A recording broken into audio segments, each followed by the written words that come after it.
nimuguma muri njye amagambo yanjye akaguma muri mwe icyo musabye cyose muzagihabwa. Karibu gusaba Imana irabifite, ariko hariho atansiyo ivuga ngo nimuguma muri njye.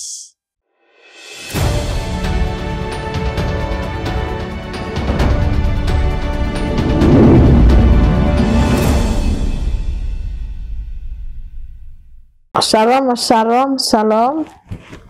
Amahoro y'Imana no gufashwa n'Umwuka Wera bibane namwe, amen.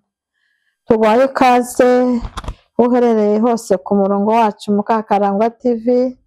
Tunejejwe n'Imana ko ngiye kuduhuza, waba uri mu bihe runaka, waba uri mu gihugu runaka, tuguhaye ikaze ku murongo wacu kandi turabakunda cyane. Turashimira abakunzi bacu badukurikirana buri munsi. Turabashimira uburyo mutuba hafi, uburyo mudufasha kwamamaza ijambo ry'Imana. Turabashimiye cyane, Imana ibahe umugisha kandi turabakunda, murabizi namwe muradukunda. Turashimira n'abandi bifuje cyangwa bagize ishyaka ryo kudukurikira, n'Imana ibahe umugisha. So reka dutangire dusenga Imana kugira ngo tuganire. Turagushimiye uri inshuti nziza Kristo watubereye Imana, waturamburiye akaboko turakubona, izina ryawe nirihimbazwe. Nta masaha n'umunota turi imbere yawe, tunejejwe nawe yuko ngiye kuduhagaye keza ko kugusenga. Shyirwa hejuru Kristo, hereza umugisha umuntu wese turi kumwe n'udukurikiye, kandi uze wiyoborere, uze utegeke, uze utubere Imana, kandi turamburire akaboko mu izina rya Yesu wabambwe rimwe gusa, amen. Musabe muzahabwa, mukomange muzakingurirwa. Musabe muzahabwa, musabe muzahabwa, mukomange muzakingurirwa. Musabe muzahabwa, musake muzaronka, mukomange muzakingurirwa.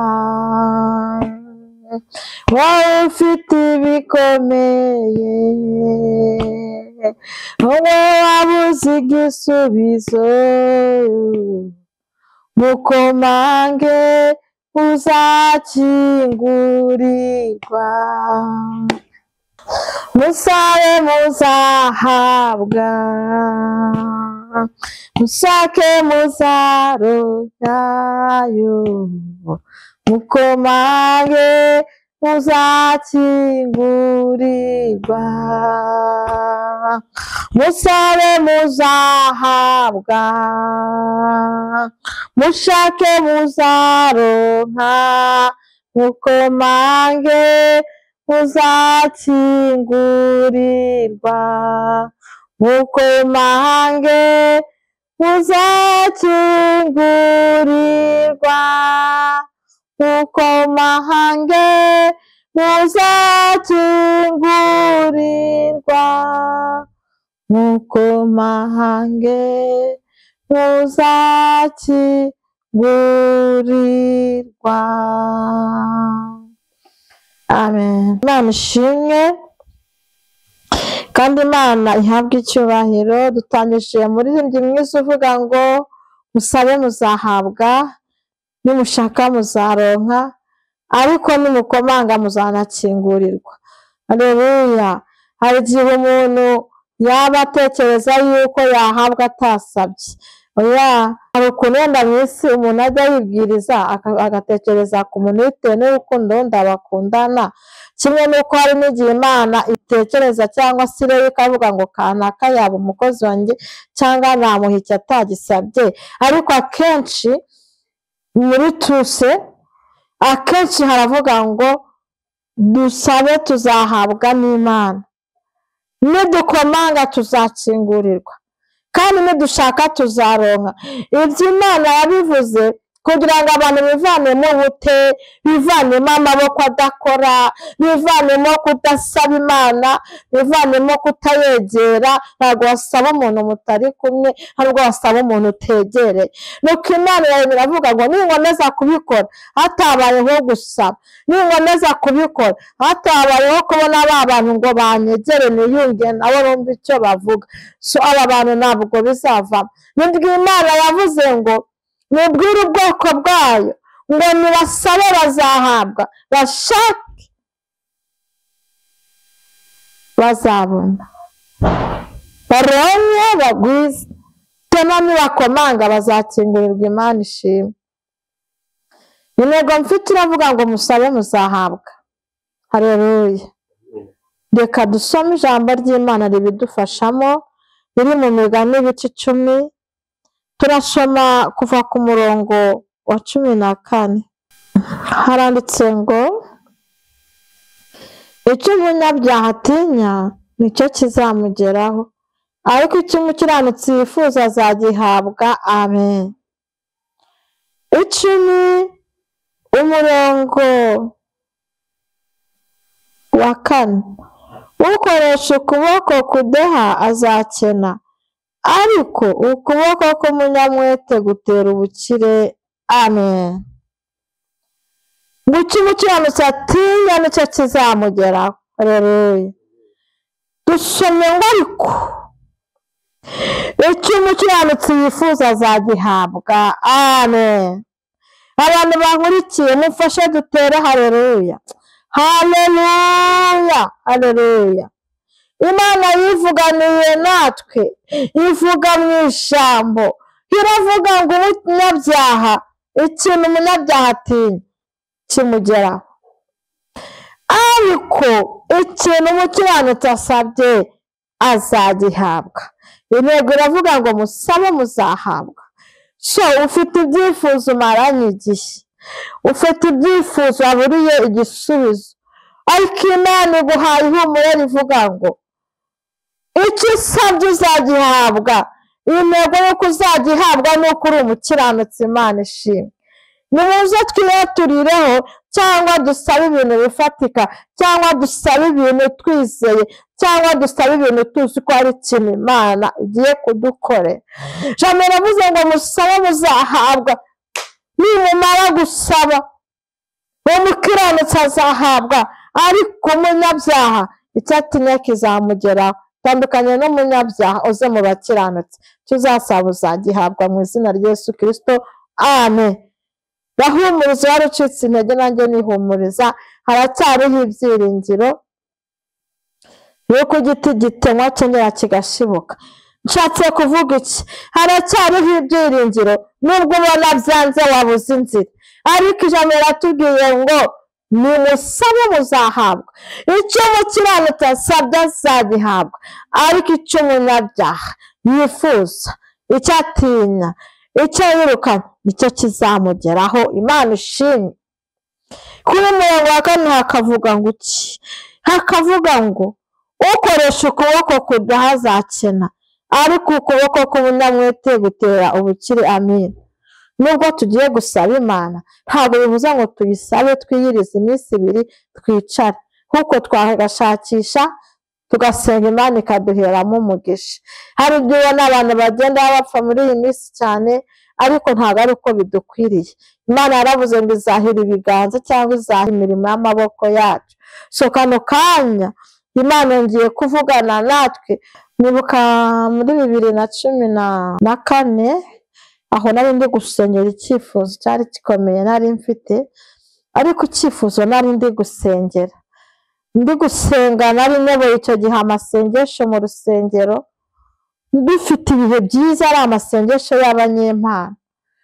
Icyo cyifuzo narakiyiririje, naratagangaye, naragisengeye, Imana ikambwira ngo iraje, iragikoze, ariko kukibona birananira, sinahita nkibona. Haje umukozi w'Imana arabwiriza, arahaguruka, arampanura ndi mu iteraniro, arambwira ngo kimwe n'Imana ikoze. Imana irambwiye ngo yibutse uko wayikoreye, yibutse uburyo wababajwe izina rye rikaribabarizwa yibutse ibyo yagendanye nayo. Imana irambwiye ngo ikigukoreye ihiriye imirimo y'amaboko yawe. Nuko yambwiye. Reka mbabwire bavandi, uko niko yambwiye. Amaze kubimbwira nahise numva mpumutse, numva ko icyo nzakoresha amaboko yanjye Imana izagihira. Natangiye nari nsuzugurwa, iyo nibuka ko nahise numva ko ngomba gukora. Ninjira mu bintu rero byo gukora, natangije igishoro gito, ntangira icyo gihe ncuruza, nkakora umurimo w'Imana, nkakinga, nkajya gukora, nkakinga, nkajya gukora. Nuko nabona umurwayi nkajya kumusomera, nkasiga nkinze, namara kumusomera mu rugo nkagaruka, naba ndabwiriza ku rusengero nkagenda nkongera nkagaruka, nkavuga ngo hari icyo Imana yavuze. Yavuze ko ihiriye imirimo y'amaboko yanjye. So ni imirimo nzajya nkoresha amaboko Imana iyahira. Nzamuka gutyo ndashimira Imana ko yabashije kumfasha, ihira amaboko yanjye ikamfasha, kugeza ubwo nabashije no gushobora gutambutsira ijambo ry'Imana uko nabyifuzaga. Ariko Imana yahiriye imirimo y'amaboko yanjye. Rero nta buhamya buto nari mbahaye, ndaza kugerageza gushyiramo wenda n'ifoto cyangwa akantu runaka k'ahantu Imana imaze kumbwira aho natangiriye, nze kubereka uko nahise, aho naje kugera muri icyo gihe nari ndimo. Ariko Imana yaranyitegereje isanga ibyifuzo mfite byari n'ibyifuzo bitankomereye, ariko byari binkomereye umutima wanjye. Haleluya. Byari binkomereye umutima wanjye. Hari igihe abantu baza bakaciraho abandi iteka, ariko ntabwo Imana aba ari iba yavuze. Nibuka ko nari mvuye mu gihugu kindi ngeze mu gihugu cy'u Rwanda, mageze umuryango naje nsanga ntiwanyakira, kuko nibuka ko wabajije uwo twazanye, nari ndi kumwe na papa w'abana, baramubaza se umugore uzanye akora akahe kazi, yazanye iyo diplome, se ni umuganga? Arababwira ko yakora umurimo wo gusenga. Arangije baramubwira ngo ariko nyine uzanye umwarimu yabasha gusaba keredi akagura intebe, yabasha gusaba keredi akubaka, yabyara umwana akamwishyurira. Ariko uwo nguwo rero uwo nguwo nta kintu azishoborera. Nibuka ko bavuze ngo nzambara amakoma, ntabwo nzambara kuko nta kazi mfite. Ariko ndashimira Imana, bambona ntabwo nambaye amakoma, ndashimira Imana ko bavuga Imana ikavuga. So nje kukubwira ngo muri ibyo bihe rero niho naje gusenga Imana, ndavuga Mana wabyumvise, Mana se koko nzambara amakoma, Mana se koko si wowe wavuganye nanjye? Imana iraza irambwira mu rusengero, irambwira ngo ihiriye amaboko imirimo y'amaboko yanjye. Nterwo nkora, nza kugera ku gihe ncuruza n'iyo myenda, nza gucuruzamo imyenda y'ibitenge, nkajya nambara igitenge kivuye muri ibyo. Ikitumye mbivuga, hari ukuntu abantu bagenda bakavuga ngo Imana yaratubeshye, ngo izatwambika, Imana yaratubeshye. Imana ntabwo ibeshye. So nkitegereze n'ibyo itarakora izabikora, ariko Imana ivuganye nawe ngo ukoresha ukuboko kudeha azakena, ariko ukuboko kamwete gutera ubukire. Ibyo ukora byose bikorana umwete. Imana izaza muri wa mwete uri gukoresha, uzakira ubukire. Niba urimo gushaka agakiza, shyiramo umwete. Ntituvuze ko tutagwa mu byaha, ariko wigitindamo. Shyiramo umwete, wongere wibuke ko hari Imana wababaje. Shyiramo umwete, wongere wibuke yuko hari icyo yaguhamagariye. Shyiramo umwete, wumve yuko hari umukunzi wawe wababaje, wongere hano ugaruke. So no mu ruhande rw'umurimo cyangwa mu ruhande rw'umubiri, koresha umwete.